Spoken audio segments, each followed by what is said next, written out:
Hello everyone, and thanks very much for joining us today for this 2022 Threat Landscape webinar. A lot's changed over the last few years through the pandemic, and our use of technology has changed, the way we work has changed. So we thought it would be useful for you if we put some ideas together about where we see the risks, as well as what we can do about those risks to help you keep your business secure.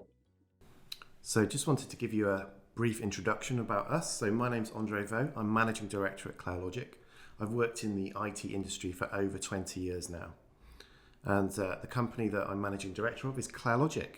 So claireLOGIC is a managed service provider. Essentially, companies outsource their IT to us. Now, we work through a full stack of services from essential help desk at one end, all the way through to helping IT strategic planning at a board level. And essentially, we become a company's IT department and virtual IT director. I'm very proud to say that we are a value-driven, people-based business. Not all IT businesses are people-based, but we certainly are. We also love technology too.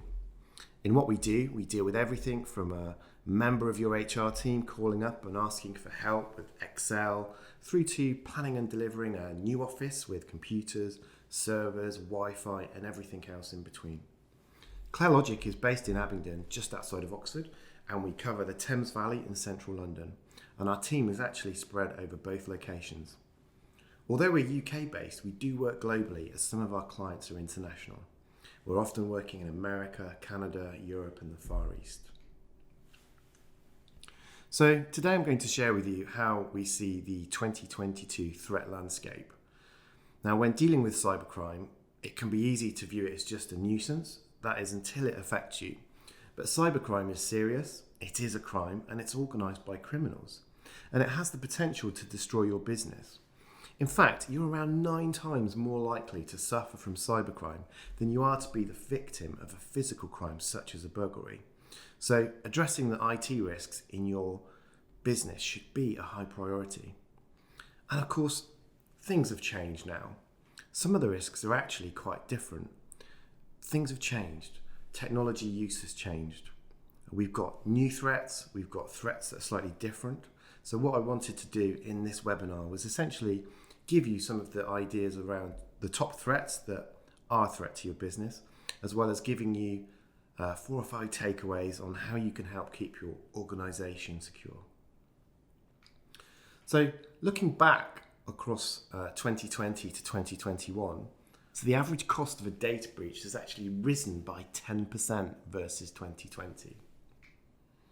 Now, 3 out of 4 companies have actually suffered from some kind of ransomware attack, ranging from not very serious through to very serious.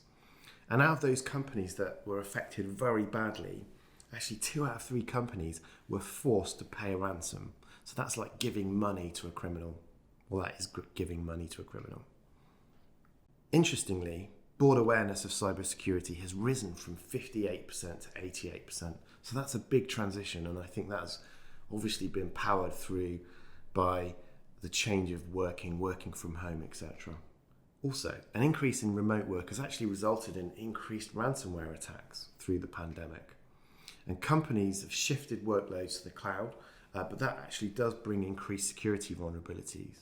And actually, amazingly, after all these years, CryptoLocker, which is a variant of ransomware, is still the top ransomware variant. It's amazing.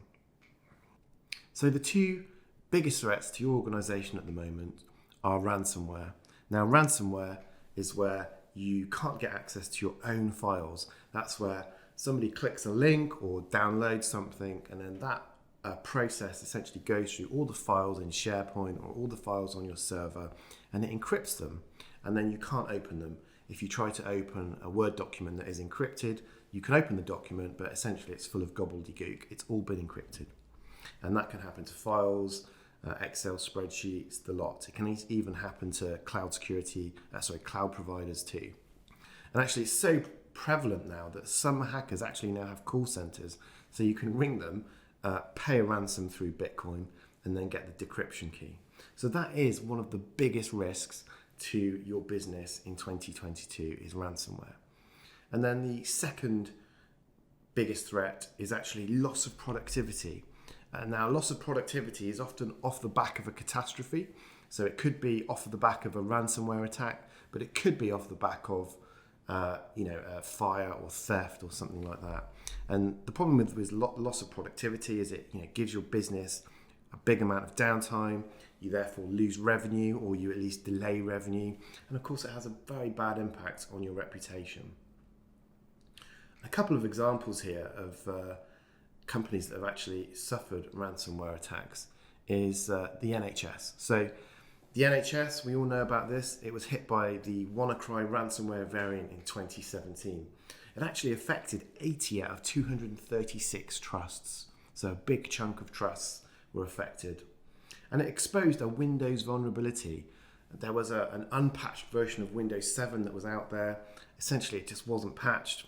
People weren't updating, and therefore Wannacry managed to get its hooks in and actually replicate across all these computers, across all these trusts, and essentially encrypt data.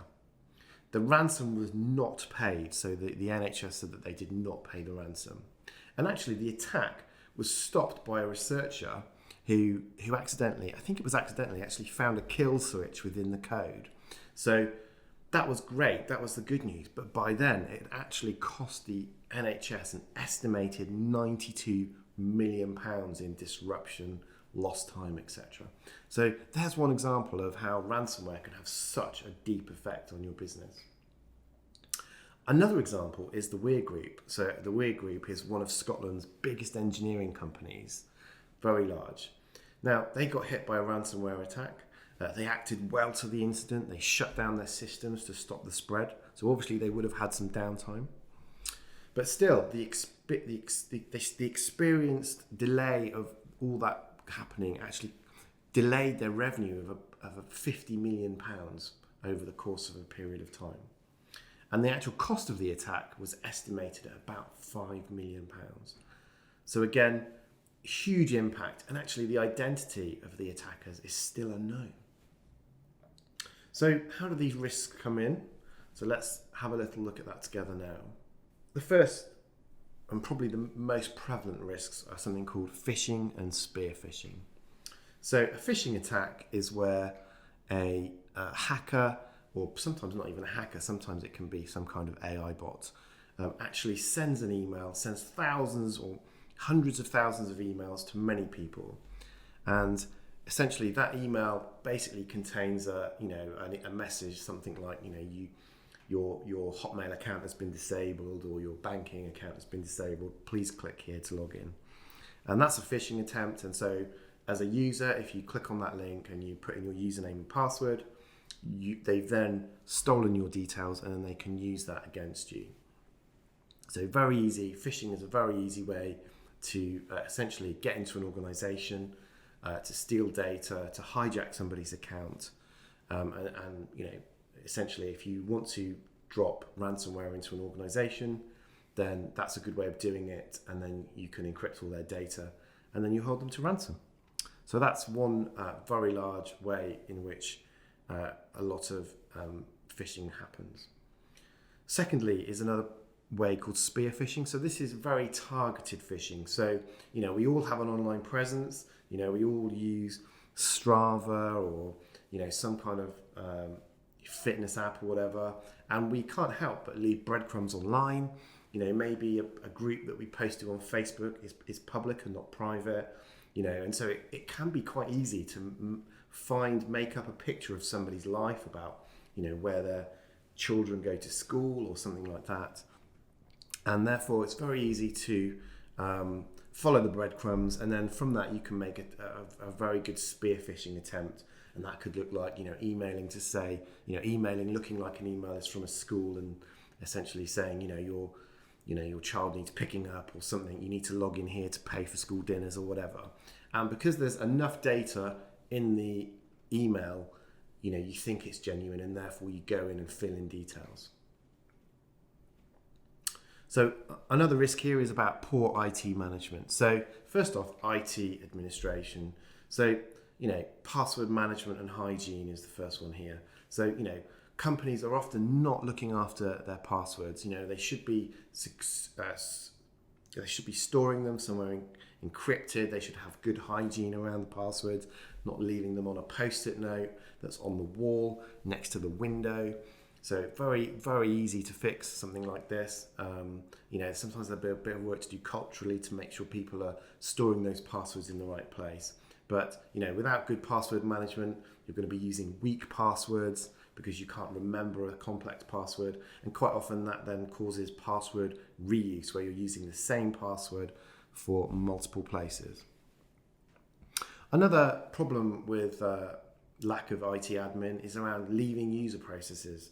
So, for example, when somebody leaves an organisation, their account isn't fully closed down. And actually, Thames Valley Police say this is one of the most prevalent ways in which an attacker or a bad actor can actually get into a company, because those old user accounts, those old, maybe it's 365 or Azure or Active Directory accounts, they're not shut down properly, and therefore you leave some attack surface for somebody to get into. The other part of here is shadow IT. So we've seen lots of people transitioning to working from home, and sometimes companies simply aren't set up for working from home. So they're either using their own kit and own computers, personal computers that are not managed, don't have antivirus, anti-malware, they're not encrypted. And so therefore, if you're using personal devices, you can basically have a problem where those devices aren't managed, and so you get a virus, and then that virus replicates to the rest of the SharePoint site or whatever it is. You also got misuse of personal accounts, so where people can't do what they need to do with their work stuff. Something's it's not easy enough to send a file or whatever, then they're just going to grab that file, they're going to put it in their own G Drive account or their own Hotmail account so they can share it out with whoever they need to share it out with. And of course then you end up with business data in personal Dropbox or personal Hotmail, etc. And that's not a good place to be. And even worse if you then somehow get spread of a virus or something through those means. Also have unauthorized use of company equipment. So even when people do use company-owned equipment, what are they doing with it? What's the policy for leaving it unlocked at home? Are their kids using it? As husband, wife, partner using it? Again, company equipment should only be used by people that are authorized to use it. So another weak spot now in IT management is actually people. So I mentioned earlier about poor password hygiene, people just not looking after their passwords. There's still people that write passwords down in a book, still people that write passwords down on post-it notes. Lack of cybersecurity training. Do your users know how to spot a phishing attempt or how to spot something that is not right? Really important. We often talk about something called a picnic. A picnic stands for problem in chair, not in computer. So, are you wising your users up, your staff? Do they know how to spot a phishing attack? And then a big part of poor IT management is around lack of systemization. So, for example, do you have policies about what's acceptable for bring your own device, etc.? And then how are you enforcing that? How are you controlling that? How are you making sure that business data doesn't end up on personal devices? And again, it's around a lack of proactive management. Are you keeping computers up to date, etc.? Another new trend in risks against businesses is actually their IT service provider. IT companies and MSPs are increasingly getting targeted because actually, if you catch a IT company and you manage to infiltrate an IT company, you haven't actually won one company, you've actually got into loads of companies. IT companies use very clever tools, very powerful tools, which mean that they can access all your systems and other client systems and stuff. And actually, if that's hacked, then you're in big trouble. So essentially, hackers are now going after IT service providers. And indeed, one of the tools that IT service providers use was hacked in 2021. A company called Kaseya was hacked. And like I said, a compromised IT company is a big win. You hack one company, you could have hacked 10, 20 or 100. And finally, we talk about AI and machine learning. Now, there's lots of confusion around what AI is and what machine learning is, and I don't want to get into that today. But essentially, it can work for us and it can work against us. So it can help us in protecting us against phishing. There's some very clever stuff that email filtering and stuff can do around, watching what an email does or the contents of an email does, and then, looking at it in a risky way and not letting an email through to a user, for example. But actually, it can also be used against us. So I'm talking about highly targeted spearfishing and actually fake ID data theft. A lot of people now, we unlock our iPhones or our Android phones with Face ID, or we rely on somebody's voice, to trust who we're speaking to. But it's becoming very easy now to actually fake somebody's face or fake somebody's voice. So, if I ring up your finance department and I sound like your finance director and I say, please transfer £10,000 to me or to this account, how do you know that is me? It sounds like me, but how do you actually know it's me? And I wanted to show you a fun video here. This is a video for a guy that actually does a deep fake of Tom Cruise. So have a look at this. In this reel, you're going to see my amigo Chris Umi. He's going to introduce to you the wonderful world of deepfakes, how AI and VFX are unlocking the future of our imaginations.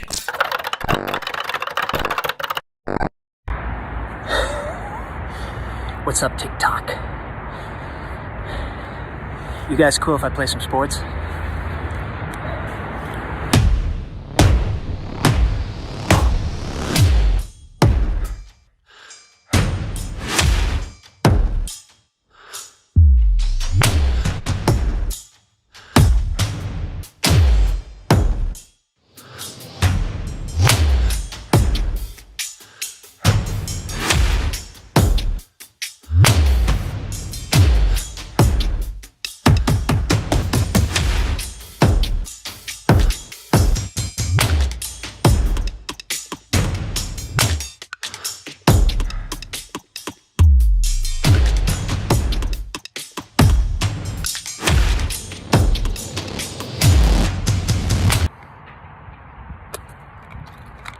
I think there's bubblegum inside this.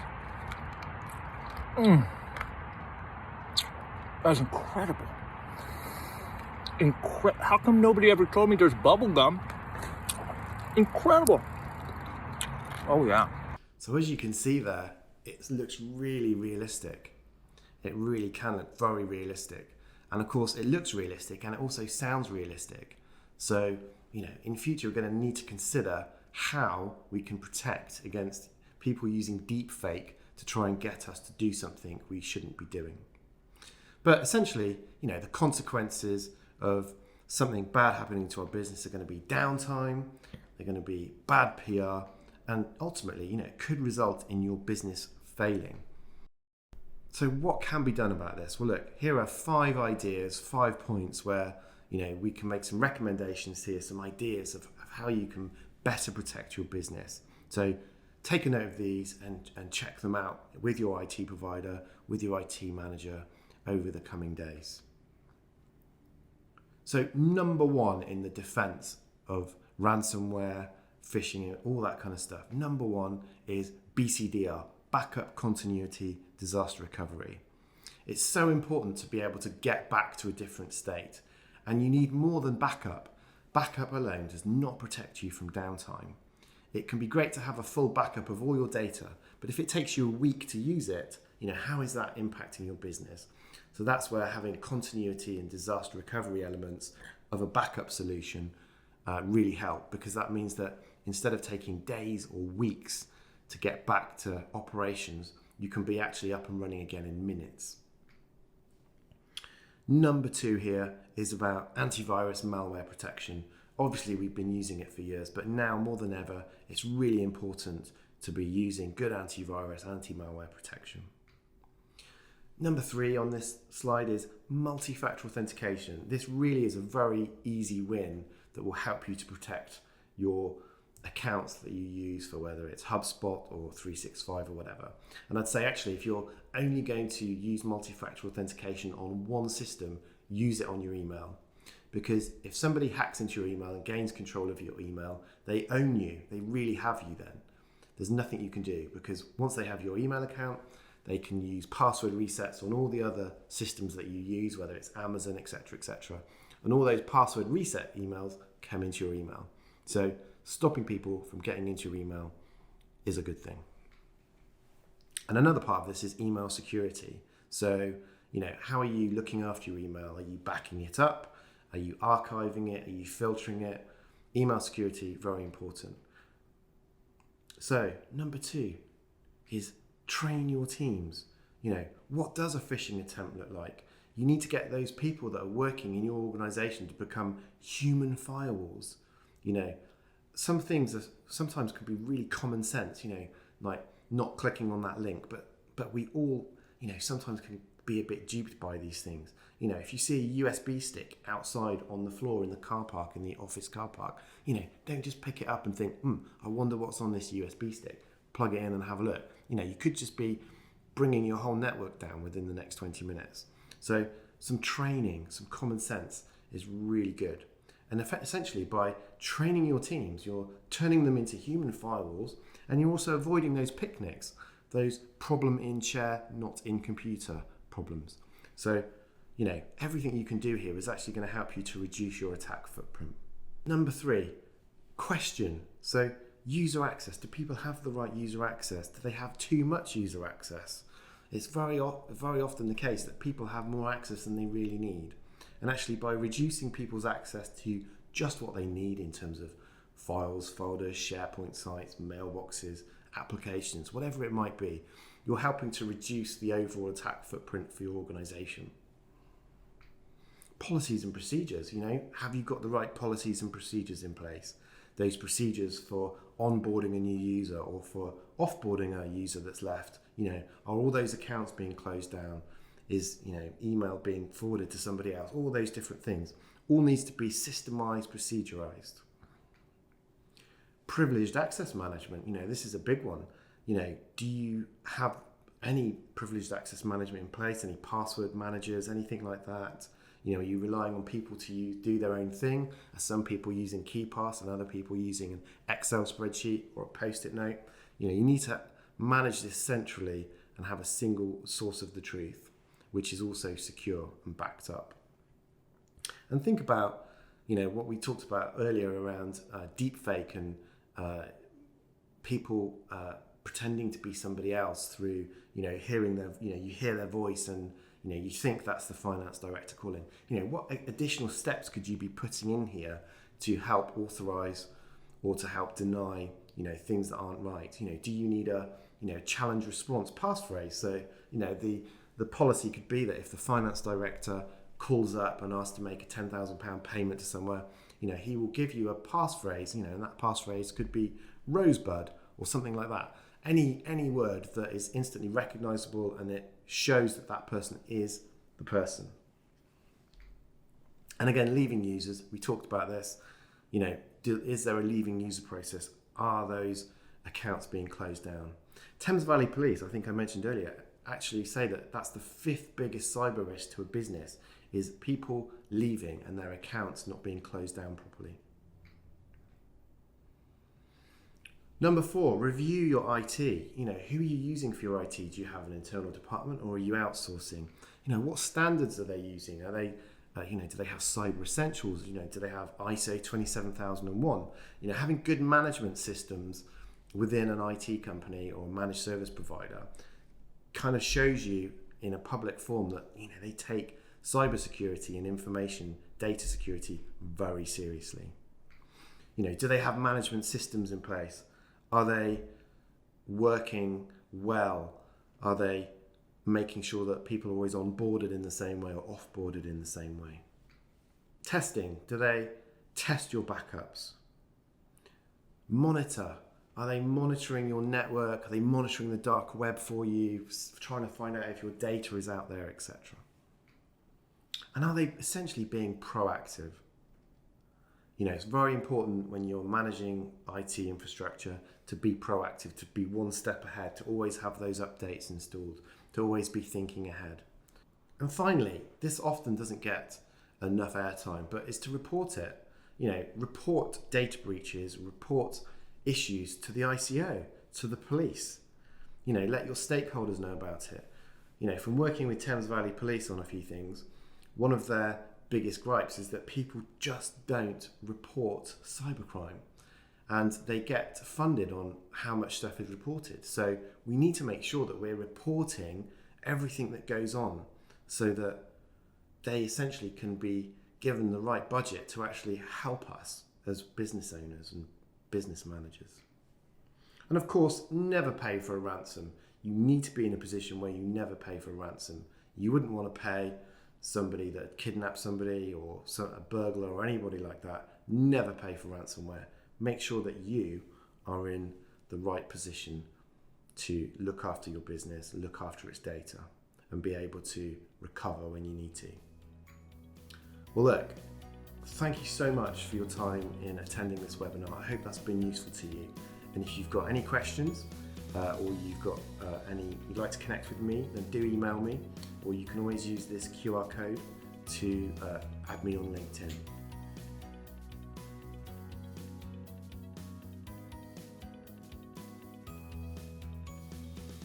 Thanks very much for joining us for our webinar today. If you've got any questions about anything that we covered, please email hello@claireLOGIC.net. Have a great day. Thanks again.